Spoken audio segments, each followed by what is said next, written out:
오늘 하나님께서 우리에게 주시는 말씀은 신약성경 로마서 3장 23절, 24절 말씀입니다. 신약 243쪽입니다.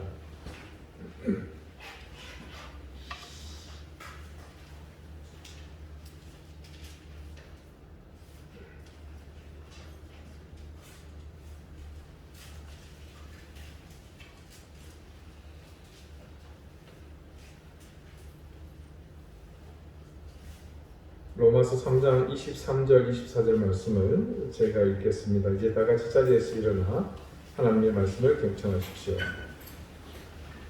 모든 사람이 죄를 범하였음에 하나님의 영광이 이루지 못하더니 그리스도 예수 안에 있는 속량으로 말미암아 하나님의 은혜로 값없이 의롭다 하심을 얻은 자 되었느니라. 아멘. 자리에 앉으시기 바랍니다.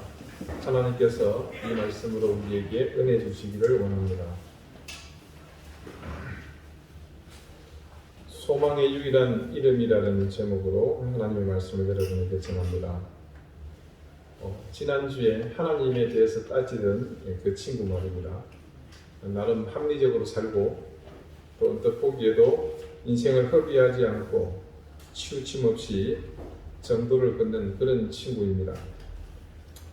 어디 불쌍한 사람을 도와야 할 일이 있으면 주저하지 않았고 남들 하기 싫어하는 일을 팔을 걷어붙이고 하는 경우도 많았습니다.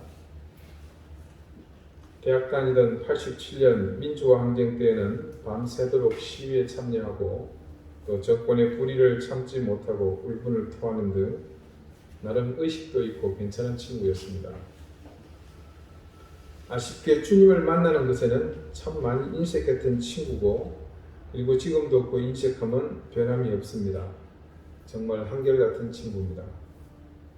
그 친구의 생각 가운데 있는 인생에 대한 하나님의 심판이라는 것은 참 우리가 생각하는 것과 많은 차이가 있었습니다. 이런 친구들이 주장하는 것을 들어보면 대체적으로 이런 논리입니다. 만일 하나님이 살아있고 그래서 인간의 생을 심판하신다면 그 사람이 살아온 인생을 두고 어떻게 살았는지 그 결과를 놓고 판단해야 공정하다는 주장입니다. 수능 시험을 치고 그 점수대로 합격자를 결정하는 것처럼 사람마다 살아온 과정을 점수로 환산해서 그 사람이 얼마나 선하게 살았는지 착한 일을 한 그 선행 점수를 기준으로 평가하고 결과에 따라서 심판하는 것이 가장 공정할 것이다. 이런 논리입니다. 대학에서 학생을 가르치는 한 교수님이 이런 얘기를 합니다.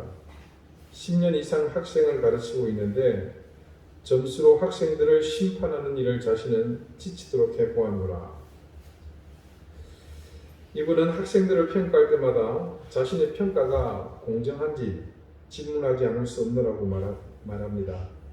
특히 그런 질문은 낙제점을 주어야 하는 대상을 두고선 더욱더 자신을 괴롭힌다. 그렇게 말합니다.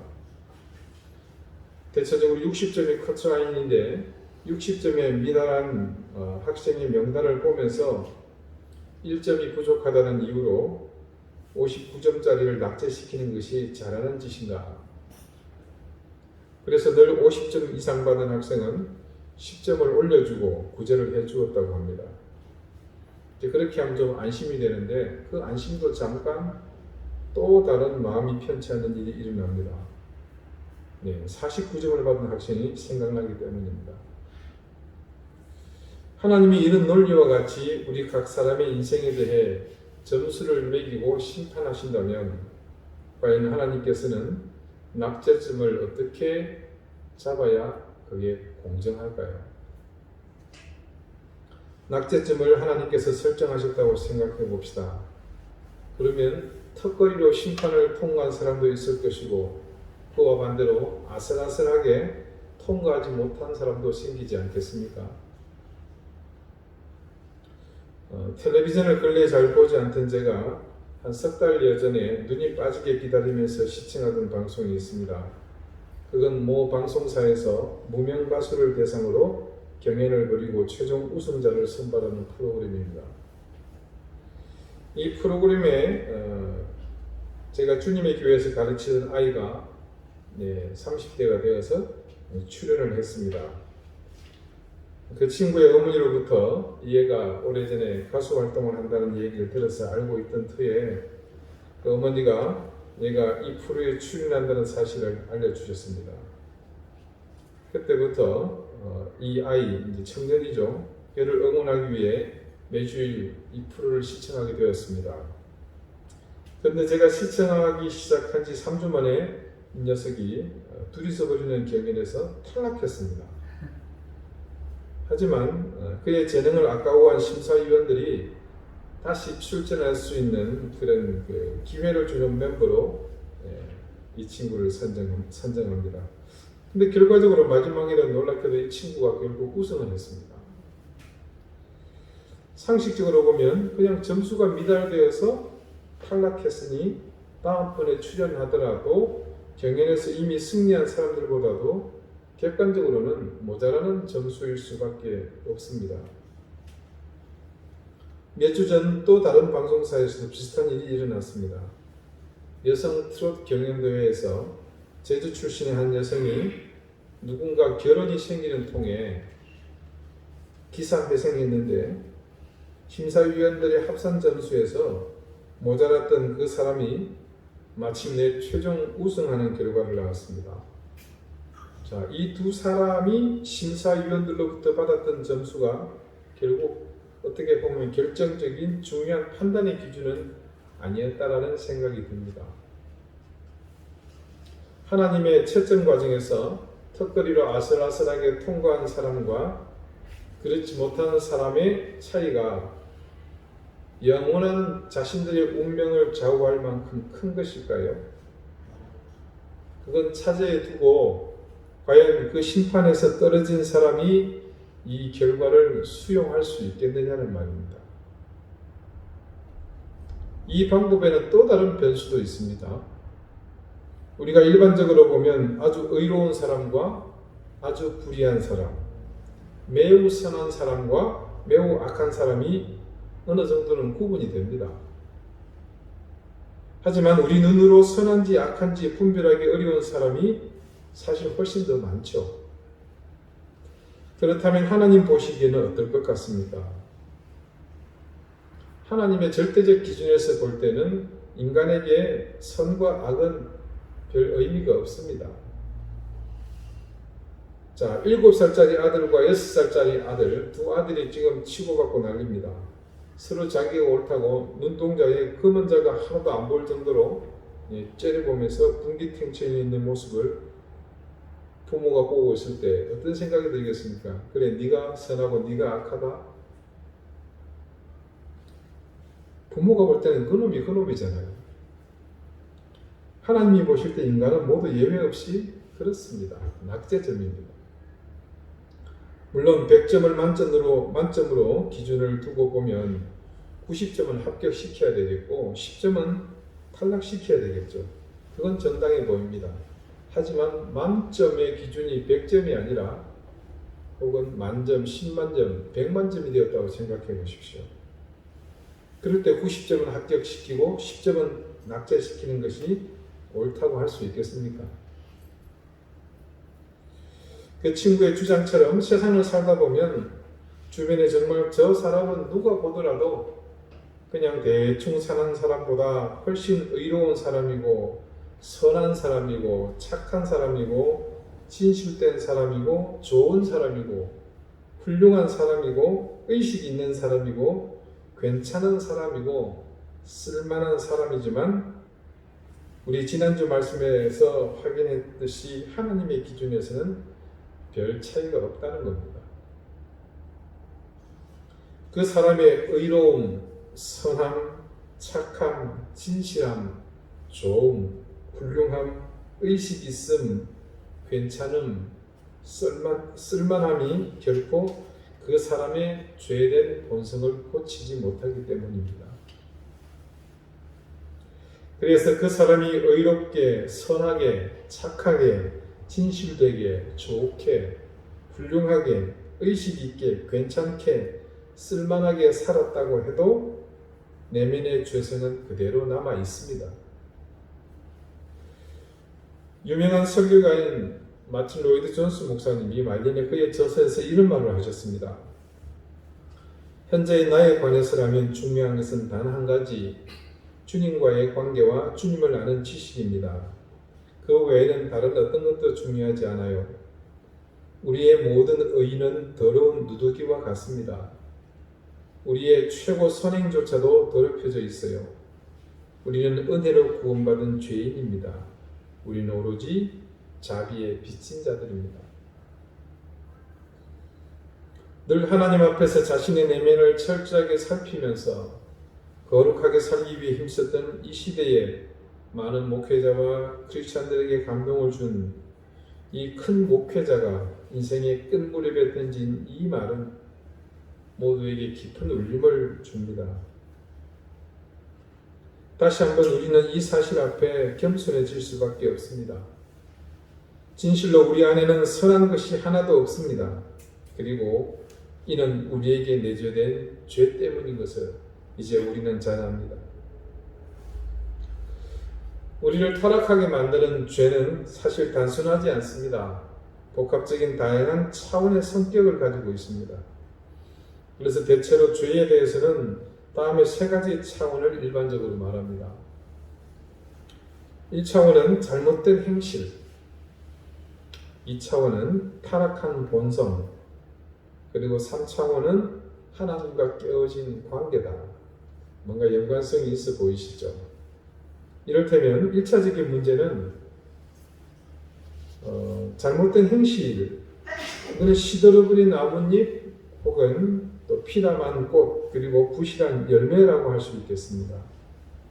그 나뭇잎과 꽃과 열매가 잘못된 것은 이 나무가 줄기를 통해서 충분히 수분과 영양분을 제대로 공급해 주지 못했기 때문이죠.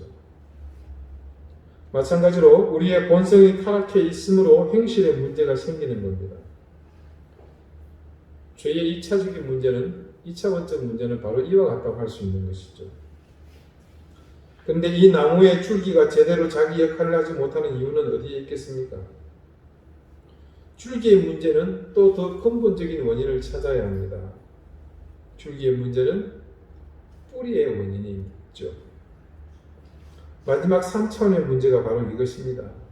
마찬가지로 우리의 본성을 타락하게 만든 더 깊은 원인을 살펴보아야 합니다.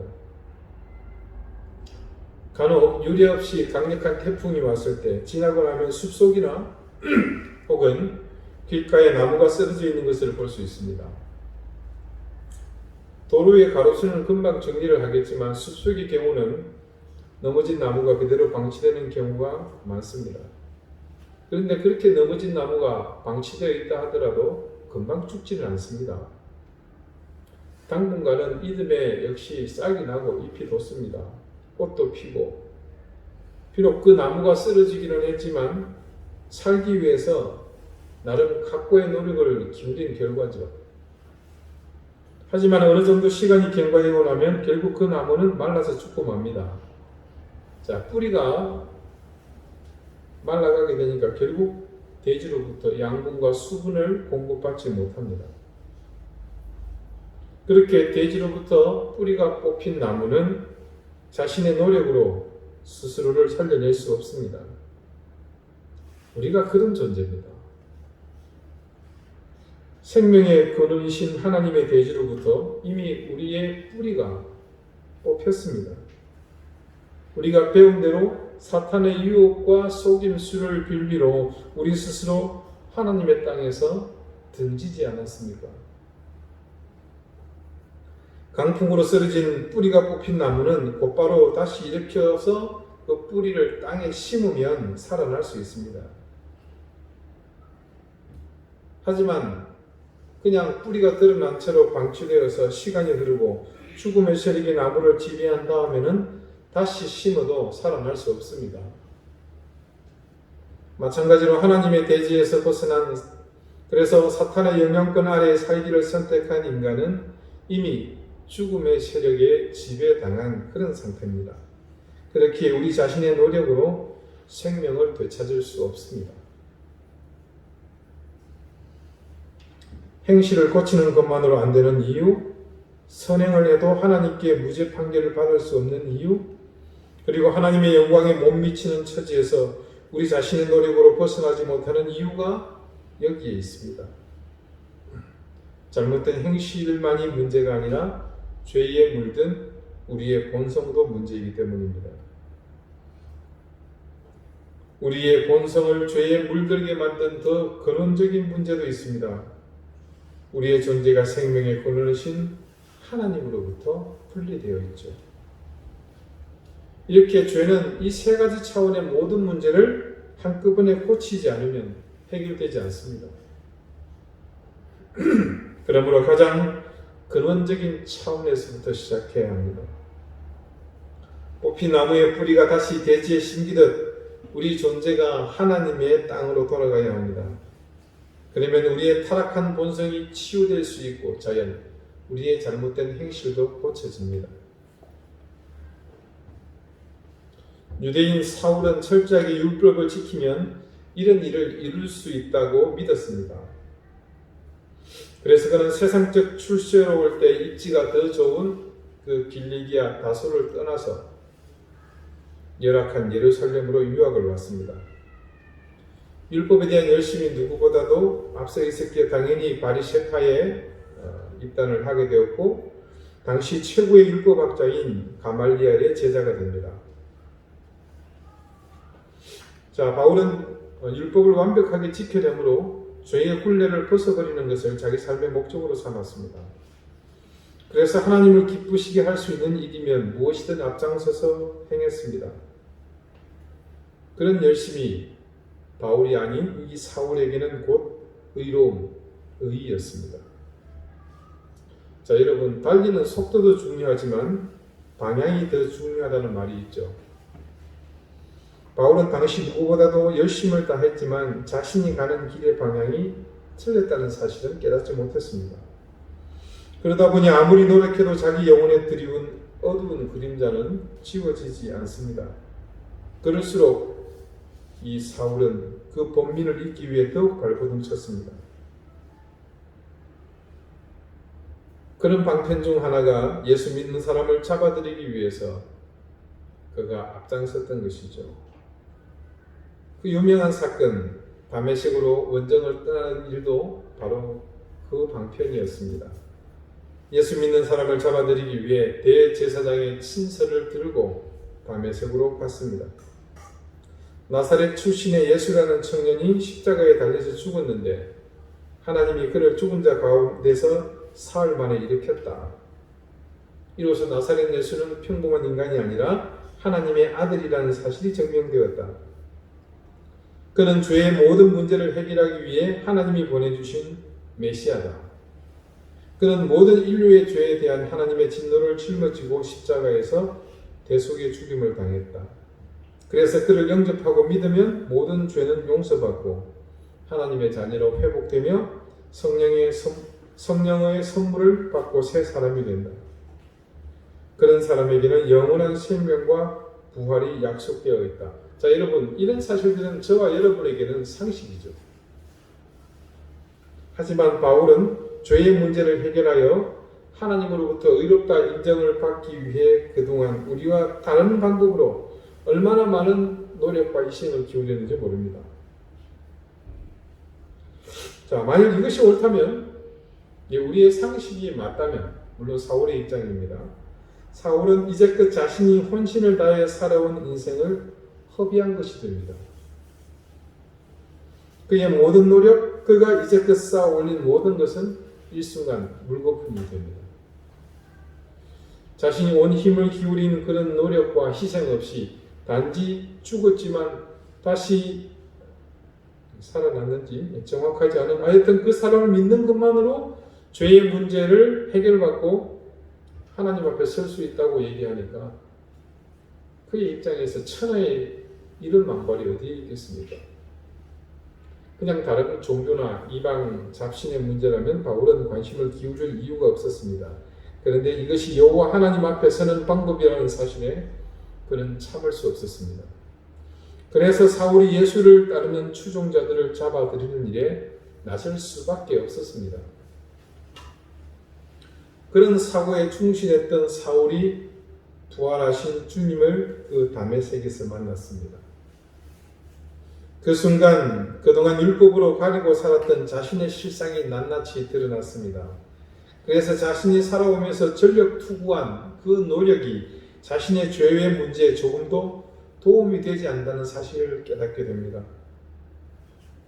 그렇게 성령의 조명으로 보게 된 자신의 죄는 너무나 무겁고 컸습니다. 그것을 부인할 수가 없었습니다. 결국 그렇게 성령의 조명 아래 드러나게 된 진실 앞에서 사울은 항복하고 맙니다.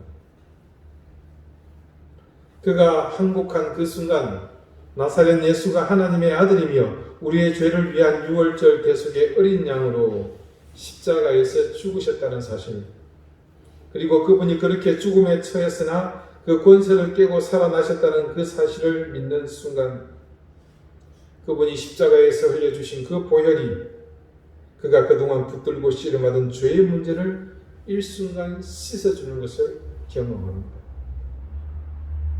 그리고 그는 사울이 아닌 바울이 되죠. 그 보혈의 은혜만이 자신을 하나님 앞에 두려움 없이 설 수 있게 만든다는 그 사실을 그가 확인한 겁니다. 이후로 바울이 전한 복음은 이론이나 교리가 아닙니다. 자신이 직접 체험한 그분을 증언하는 것이었습니다. 자신이 경험한 부활하신 예수님을 만난 그 사건이 곧 복음이었습니다.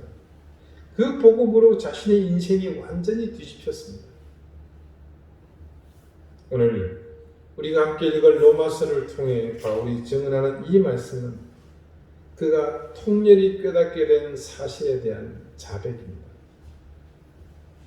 모든 사람이 죄를 범하였음에 하나님의 영광에 이르지 못하더니 그리스도 예수 안에 있는 속량으로 말미암아 하나님의 은혜로 값없이 의롭다 하심을 얻은 자 되었느니라.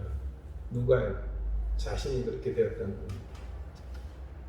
쓰러진 나무가 자신의 힘으로 되살아날 수 없듯이 하나님의 영광에 이르지 못하는 처지가 된 우리가 그 길에 닿을 수 있는 길은 우리 스스로에게는 없습니다. 오직 하나님 편에서 그 길을 만들어 주셔야만 가능합니다. 그러나 바울은 그 사실을 몰랐기에 끊임없이 불가능한 그 일을 위해 자신의 전 생애를 바쳤습니다. 주님을 만남으로 자신의 이런 삶이 송두리째 완전히 뒤집혔습니다. 인간이 죄의 문제를 해결받는 것은 오직 하나님께서 은혜로 열어주신 길을 의지할 수밖에 없다는 것을 깨달은 겁니다. 이는 비단 바울만의 이야기가 아닙니다. 주님의 생애 3년을 하루같이 따라다니던 제자들은 우리 주님이 바울이 깨달은 바로 그 구원자이심을 사실은 지책에 두고서도 깨닫지 못했습니다. 그러나 요한복음 21장에서 증거하는 것과 같이 부활하신 주님을 갈릴리에서 다시 만난 이후 그들의 삶은 완전히 뒤집혔습니다. 다른 이로서는 구원을 받을 수 없나니 천하 사람 중에 구원을 받을 만한 이름을 우리에게 주신 일이 없습니다. 주님을 3번이나 모른다고 부인하며 그것도 모자라 저주까지 했던 베드로가 주님을 만난 이후 변화된 자신의 모습을 여과 없이 드러내 보여준 그런 고백입니다. 그가 회중이 모인 곳에서 설교하면서 선포한 이야기가 아닙니다. 서슬프런 유대교의 지도자들, 대제사장들이 그를 체포해서 그 앞에 세워놓고 다시는 그 예수의 이름을 전하지 말라는 그 협박 앞에서 그가 당당히 고백한 말입니다. 예수님 이외에 다른 이름으로 구원을 받을 수 없다. 즉 예수님만이 유일한 구원의 길이라는 그런 선언입니다. 구원을 받을 만한 이름, 이것이 우리 기독교 신앙인 다른 종교와 구별되는 핵심입니다. 다른 모든 종교는 그 종교의 가르침대로 행함으로 그 종교가 약속하는 구원을 얻는다고 말합니다. 즉 이들이 말하는 구원의 중요한 핵심은 사실 인간 자체에 있습니다. 인간의 노력 여하에 따라서, 그래서 인간의 노력이 따르지 않으면, 그래서 인간 스스로 그 수준에 도달하지 못하면 구원에 이를 수 없다는 말입니다. 하지만 그들의 주장대로 궁극적인 자신들이 말하는 구원에 이르렀다고 하지만 종국적인 구원, 즉 인생이 지은 죄를 사함받고 창조주 하나님 앞에서 영원한 생명을 얻는 참된 구원과는 전혀 별개의 문제입니다. 석가모니도 공자도 마호멧도 심지어 유대교에서 말하는 모세나 아브라함도 배워야 할 대상이라는 점에서는 동일합니다. 하지만 우리 예수님은 가장 먼저 의지해야 할 대상입니다. 인간 자체에 어떤 소망도 없습니다. 그분을 믿고 의지하는 것이 구원을 얻는 길이며, 그런 점에서 예수님은 인류의 역사의 유일무이한 구원의 이름입니다. 무엇을 믿을 것인가?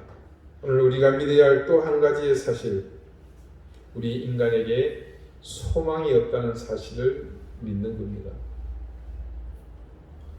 오늘은 사순절의 끝자락이며 주님이 본격적인 십자가의 이 고난의 길로 접어드는 종료주일이며 이제 고난이 시작되는 그 주간입니다.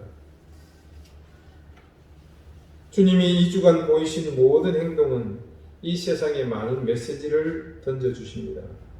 그리고 그 메시지의 정점은 이제 이 주간 금요일 오전에 달리실 십자가 위입니다. 십자가는 단순히 극악한 고통으로 인간을 처형하는 형틀에 불과하지만 그곳에 하나님의 아들, 유월절 어린 양이신 우리 주님이 매달리심으로 그 의미가 완전히 새롭게 되었습니다. 사람들은 이 한 주간에 극도의 고통을 맛보신 주님을 기억합니다. 그리고 그분의 그 걸음을 추억하며 모두 경건한 모습을 유지하려고 했습니다.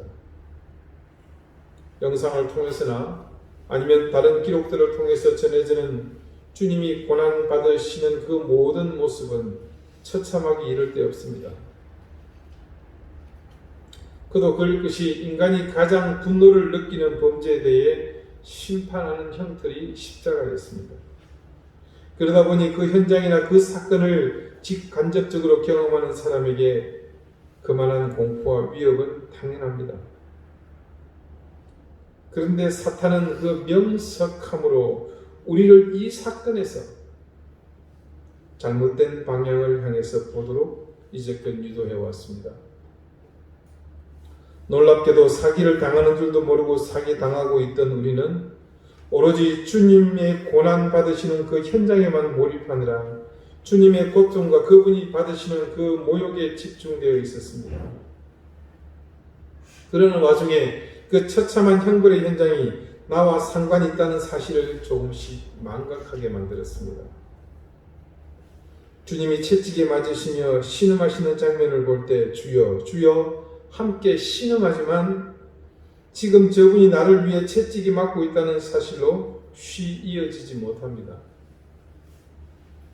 십자가에 못 박히시는 그 망치 소리를 들으며 내 가슴도 찌릿찌릿하며 몸이 움츠러들지만 정작 주님의 손과 발을 십자가의 못으로 박는 그 망치 소리가 나를 대신하는 주님의 희생이라는 사실까지 이르지 못하게 합니다. 대신 우리 가운데 일어나는 전혀 다른 방향의 위로가 있습니다. 우리가 승리했다는 성취감입니다. 여러분, 십자가는 인간에게 소망이 없다는 것을 적나라하게 보여주는 상징적 사건입니다. 우리 주님께서 하나님이 아닌 인간으로서 소망이 없다는 것을 아셨기에 인간인 예수님이 할 수 있는 최선을 다한 현장이 그래서 십자가입니다. 이 십자가를 통해서 우리는 주님의 고통과 희생의 거룩함을 보는 동시에 반드시 우리 자신을 보아야 합니다. 주님이 달리신 그 십자가에서 우리를 보아야만 하나님 앞에서 우리 자신을 보듯 우리의 본질에 대한 바른 인식을 얻을 수 있습니다. 그 인식의 핵심은 한 가지, 우리의 힘으로 구원에 결코 이룰 수 없다는 것입니다. 그러므로 그 깨달음을 통해 인간 자체에 대한 소망을 버려야 합니다. 십자가는 우리에게 그 사실을 분명하게 말해줍니다. 이제껏 어떤 시대건 위기를 맞았을 때 세상은 그 시대의 위기를 극복하고자 그렇게들 해왔습니다. 자, 지금의 이 사태를 우리의 힘으로 극복할 수 있습니다. 늘 그렇게 그 시대의 위기를 함께 우리 힘으로 극복하자는 주장은 결국 지금의 이 모든 결과에 대해서 아무런 성찰 없이 스스로 인간이 인간에게 면죄부를 주는 행위였으며, 이를 통해 인간은 스스로 또 전능자의 흉내를 내고 또다시 무모한 도전을 하게 됩니다. 그 도전의 행보는 불완전한 인간의 모든 모순을 가리기 위해 또다시 자기 중심적 사고를 통한 자기 만족의 마약을 복용하는 것에 불과합니다. 안타깝게도 우리 교회도 세상의 그런 습관에 함께 길들어 하나님을 향해 묻고 하나님의 응답을 들어야 할 일을 자의적으로 판단하고 교회와 사람을 중심으로 해석하고 접근하며 그렇게 도출된 결과를 하나님의 뜻으로 억지 주장해 왔습니다. 당연히 인간이 그리고 교회가 중심이 된 그곳에 하나님의 뜻이 함께하리 만무했습니다. 그러다 보니 결국 불완전한 인간의 생각으로 만들어진 그 현장은 언제나 불협화음투성이었습니다. 지난 세월 한심하게도 그런 우리의 불완전함은 잊은 채 단지 세상이 하나님을 대적한다는 프레임 속에서 우리 자신에 대한 성찰은 아랑곳하지 않고 어이없게도 진리를 지키느라 핍박받는다 생각하면서 세상을 원망하고 있었습니다. 이제 고난주간을 시작하면서 우리는 무엇을 믿어야 할지 또 한 가지에 대한 분명한 진실 앞에 섰습니다. 결단코 인간에게 소망이 없다는 사실을 이제는 우리 가슴에 깊이 지워지지 않도록 새겨 넣으시기 바랍니다. 오로지 십자가 위에서 우리를 위해 거룩한 피를 흘려주심으로 우리의 모든 죄를 대속해 주신 예수 그리스도, 오늘 종려나무 가지를 흔들며 환영하는 인파 속으로 어린 나귀를 타고 예루살렘에 입성하시는 그분만이 우리의 유일한 소망임을 믿읍시다. 우리에게 소망이 없음을 깨닫고 오로지 구원의 유일한 그 이름 예수 그리스도를 부르며 그 길을 함께 걷는 여러분에게 하나님 주시는 영원한 생명의 복, 죄악의 구덩이에서 우리를 건져주시는 하나님의 은총이 늘 함께 하시기를 빕니다. 기도드리시겠습니다. 우리에게는 아무런 소망이 없음을 주님 믿습니다.